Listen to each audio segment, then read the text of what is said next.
تبلیغ میں تعلیم کا تصور امت تک فرائض کو اور امت تک عقائد کے علم کو پہنچانا، یہ اصل تعلیم کا مقصد ہے۔ اسی لیے ہم ہر مسجد کو 2 حلقوں سے آباد کرنا چاہتے ہیں، ایک حلال حرام اور عقائد کی تعلیم سے، اور دوسرے قرآن کی تعلیم کے مکاتب سے، تاکہ یہ خیال نہ کیا جائے کہ تبلیغی جماعت کا کام تو صرف فضائل کا پڑھنا ہے، نہیں، بلکہ ہر جماعت جو اللہ کے راستے میں نکل رہی ہو اس میں ایک عالم ایسا ہو جو خروج کے زمانے میں ہر امر کے پیش آنے پر اپنی جماعت کو مسائل کی تعلیم بھی دے اور فرائض بھی سکھلائے، کہ حضور اکرم صلی اللہ علیہ وسلم نکلنے والی جماعت کو اس وقت تک روانہ نہیں فرماتے تھے جب تک ان میں سے سب سے اعلم آدمی کو جماعت کا امیر نہ بنا دیں، یہاں تک کہ جماعت انتظار کرتی تھی کہ آپ صلی اللہ علیہ وسلم کسی کو جماعت پر امیر طے کریں پھر جماعت کو روانہ کریں۔ اس لیے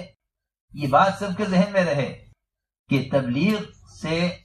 اور اس نقل و حرکت سے کوئی نیا کام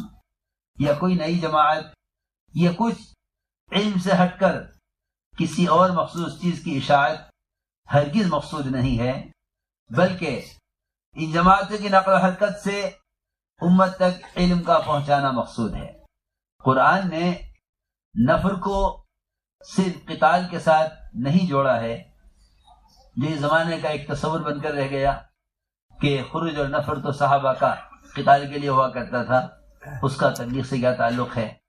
اور تبلیغ والے یہ نفر کے فضائل کو تبلیغ میں کیوں استعمال کرتے ہیں۔ یہ انتہائی تنگ نظری کی علامت ہے کہ صحابہ کرام کے نفر کو محض غزوات اور قتال تک محدود سمجھا جائے، بلکہ صحابہ کرام کے نفر کی جہاں اہمیت ہے، جہاں یہ فرمایا کہ سب نکلیں، جہاں فرمایا سب نکلیں، وہاں اصل امت تک علم کے پہنچانے کا امر اس نفر سے متعلق ہے۔ ما کان المؤمنون لینفروا کافہ، یہ اس لیے فرمایا تھا کہ سب یک بارگی نہ نکلیں، یہ نہیں فرمایا تھا کہ سب نہ نکلیں، بلکہ فرمایا ہے کہ سب یک بارگی نہ نکلیں، کیونکہ اگر یہ سب یک بارگی نکل گئے تو امت کا وہ طبقہ جو علم کی طلب لے کر آ رہا ہے، کوئی مسائل پوچھنے کے لیے آ رہا ہے، کوئی قرآن سیکھنے کے لیے آ رہا ہے، کوئی فرائض سیکھنے کے لیے آ رہا ہے، کوئی اپنے دنیاوی کسی شعبے سے متعلق کسی مسئلے میں استفسار کے لیے آ رہا ہے، ان کی طلب کو کون پورا کرے گا اگر یہ سب کے سب یک بارگی اللہ کے راستے میں نکل گئے؟ بلکہ یہ فرمایا آگے فلولا نفر من كل فرقة منهم طائفة، ایسا کیوں نہیں کرتے کہ علماء کی جماعت کا ایک حصہ یہ اللہ کے راستے میں نکلے اور ایک حصہ ان کا مقام پر رہے، کیونکہ اگر آنے والوں کی طلب کو پورا نہ کیا گیا اور بے غرض بندوں میں طلب پیدا کرنے کے لیے ان طلب لے کر آنے والوں کو چھوڑ دیا گیا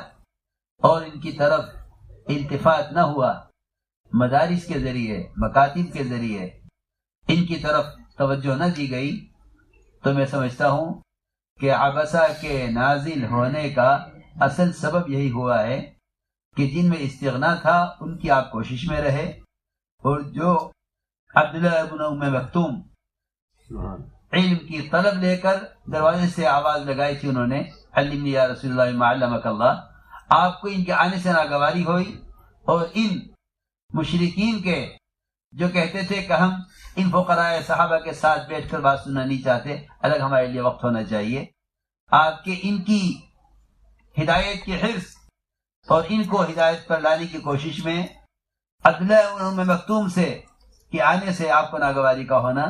یہ عبسہ کے نازل ہونے نے ہمیں قیامت تک کے لیے سمجھایا ہے کہ جو تمہارے پاس علم کی طرف لے کر آئے ہیں انہیں ہر حال میں مقدم رکھنا۔ یہ میں سمجھانا چاہتا ہوں۔ تو یہ جو حکم ہے کہ ما کان المؤمنون لینفروا کافہ، اس سے ہرگز یہ نہ سمجھا جائے کہ ایک طبقہ نکلے اور ایک طبقہ بالکل نہ نکلے، یہ مطلب نہیں ہے، بلکہ مطلب یہ ہے کہ سب ایک بار کی نہ نکلے۔ بلکہ جب بلال رضی اللہ تعالی نکلنا چاہا اور یہ عرض کیا امیر المؤمنین مجھے اللہ کے راستے میں نکلنا ہے، تو فرمایا کہ بلال اذان کون دے گا؟ حالانکہ اذان دینا تو کوئی مشکل کام نہیں ہے، بخاری شریف، ترمذی شریف، ابو داؤد شریف، فتاوی کے کام، تالیف،